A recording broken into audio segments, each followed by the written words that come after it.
Bismillah ar-Rahman ar-Rahim. In the name of Allah, the most gracious, the most merciful. Your Excellency, the President of the United Nations General Assembly, Mr. Secretary General of the United Nations, honored attendees, peace and God's blessings be upon you. We begin by congratulating Her Excellency Annalena Baerbock on her election as President of the 80th session of the United Nations General Assembly. We thank His Excellency Philemon Yang for the work that he did during his presidency of the previous session. We also express our deep appreciation to His Excellency Mr. Antonio Guterres, Secretary General of the United Nations. We thank him for his tireless efforts in upholding the principles and goals of the United Nations Charter. Mr. President, the Kingdom of Saudi Arabia is proud to be a founding member of this organization. It strives to translate the principles of the Charter into a tangible reality by promoting respect for international law, enhancing international peace and security, and supporting multilateral cooperation. This position stems from our deep belief in the importance of the United Nations' role in today's world. Saudi Arabia is committed to the purposes of the United Nations Charter and has responded to humanitarian calls. In doing so, the Kingdom has spared no effort in extending aid and doing so generously. Our country has provided over $141 billion in aid and assistance, benefiting 174 countries. Mr. President, as the organization marks its 80th year, we emphasize the urgent need for it to become more capable and more efficient in keeping pace with developments and finding the necessary approaches to resolve crises and put an end to conflicts, without deviating from its founding objectives, especially in the maintenance of international peace and security, without double standards or selectivity. The suffering of the Palestinian people and the unprecedented humanitarian crisis in Gaza that has officially been classified as a famine by the Integrated Food Security Phase Classification Report, IPC. This runs counter to the principles of the Charter and international law and international humanitarian law, in light of the brutal and unchecked practices of the occupying forces, including starvation, forced displacement, and systematic killing. This is done in complete disregard of the historic and legal rights of the Palestinian people, with an aim to erase their legitimate rights. This crisis makes it imperative upon us all to take serious action and put an end to the aggression and ensure sustainable humanitarian access. Mr. President, it is time to find a just and lasting solution to the Palestinian issue. Military escalation will not achieve peace or security. The continued handling of the question of Palestine outside the frameworks of law and international legitimacy is what prolonged the violence and deepened the suffering.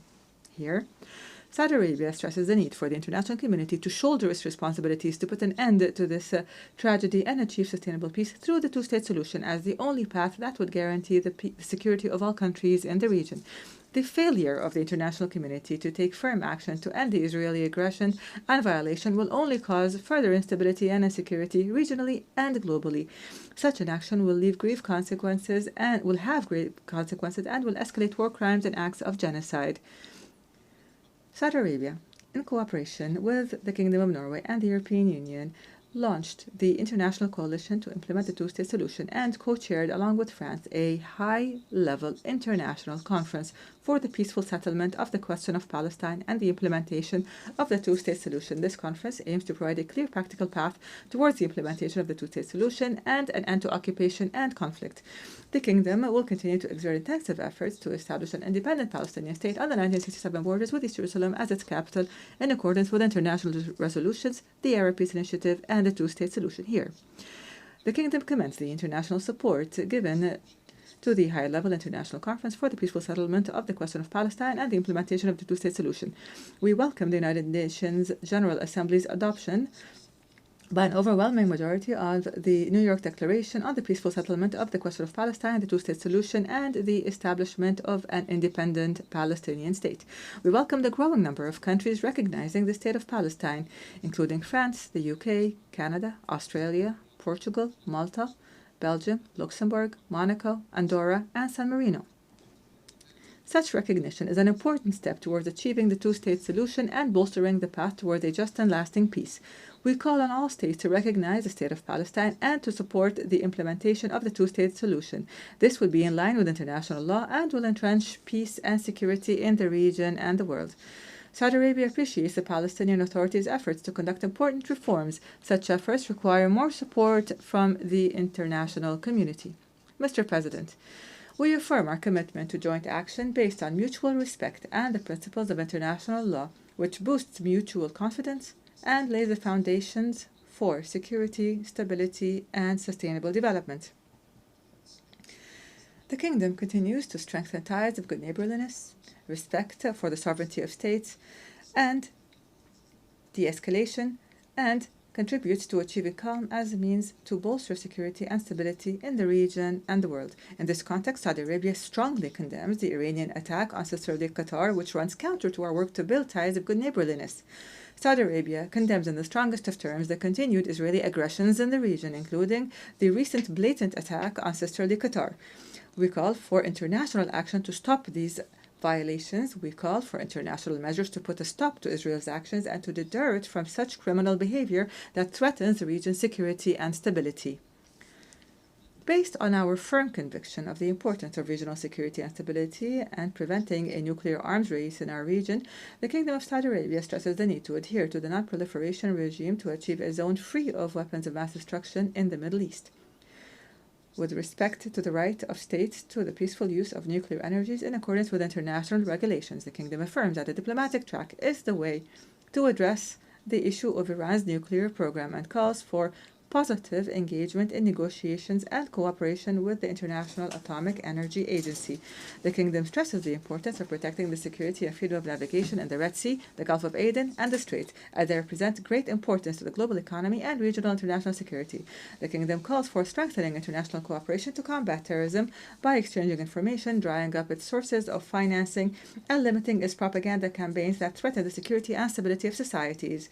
The Kingdom also warns of the dangers of the military uses of artificial intelligence applications and autonomous weapons, and the need to enact international laws regulating them. The Kingdom commends the positive steps taken by the Syrian Arab Republic to consolidate security and stability, and we welcome the lifting of sanctions off of Syria, which contributes to supporting its government to reconstruct and to promote steps of recovery and integration regionally and internationally. This would also open new horizons for economic cooperation between Syria and the world. This would reflect positively on achieving stability, prosperity, and development for the brotherly Syrian people. The Kingdom stresses the need to stop the repeated Israeli aggressions on Syrian territory, and we support to everything that would contribute to the consolidation of Syria's security and stability, respecting its sovereignty and territorial integrity, and non-interfering in its internal affairs. The Kingdom reiterates its keenness to restore the security and stability of the Republic of Yemen, stresses the importance of reaching a comprehensive political solution, and its support for the United Nations efforts and relevant international resolutions. The Kingdom of Saudi Arabia continued its efforts to support the Yemeni economy and alleviate the human suffering there. The Kingdom of Saudi Arabia is one of the largest donors to the Republic of Yemen. The volume of Saudi relief and development aid to Yemen exceeds $27 million. The Kingdom recently provided economic support to the Central Bank of Yemen in the amount of $500 million to address the budget deficit. Moreover, on the 20th of the current month, the Kingdom provided new economic development aid to the Republic of Yemen valued at $368 million. The Kingdom affirms the importance of Sudan's stability and territorial integrity, as well as the safety of its national institutions. We call for intensifying efforts to alleviate humanitarian suffering and end the war, as well as put an end to foreign interference that only feeds and prolongs the conflict. The Kingdom stresses the importance of continuing dialogue through the Jeddah platform leading to a ceasefire and facilitating access of humanitarian aid. We reject any steps outside the framework of state institutions that may harm the unity of Sudan and do not reflect the will of its brotherly people. The Kingdom stands by Lebanon, supports everything that enhances its security and stability, and appreciates the efforts of the Lebanese state to implement the Ta'if Agreement and extend the sovereignty of the state and limit weapons to the Lebanese state and its legitimate institutions, with the need for the withdrawal of the Israeli occupation from all Lebanese territories in implementation of relevant international resolutions. The Kingdom also supports a Libyan solution. We call for a commitment to the implementation of the ceasefire, which would consolidate Libya's unity and its national institutions and would support its counter-terrorism efforts. As for the Russia-Ukraine crisis, we call for the peaceful settlement through dialogue in the interest of all parties. We affirm our readiness to continue our mediation efforts based on our balanced position and reliable relations with the various parties to the crisis. In this context, the Kingdom hosted Russian, Ukrainian, American peace talks as part of our efforts to reach a political solution to this crisis. And in a manner that would enhance international peace and security, the Kingdom commends the response of Pakistan and India to diplomatic efforts and the wisdom of reaching an agreement that ends the tension between the two countries. We affirm our support to resolving differences through dialogue and peaceful means, based on the principles of good neighborliness and in a manner that would achieve peace and prosperity for the two countries and their peoples. Mr. President, a decade has since passed since the launch of the Kingdom's Vision 2030, which charted a long-term development path for the Kingdom, during which it established broad structural transformations at the level of the economy, society, and the government, through which we worked to empower youth and women, promote the values of tolerance, embrace innovation, and expand the horizons of international communication and cooperation. By the end of the year 2024, this plan has achieved 93% of its performance indicators in terms of programs, strategies, and interim targets, and has even exceeded them. The rate of unemployment among Saudis has decreased to 6.3% today compared to 12% in 2016.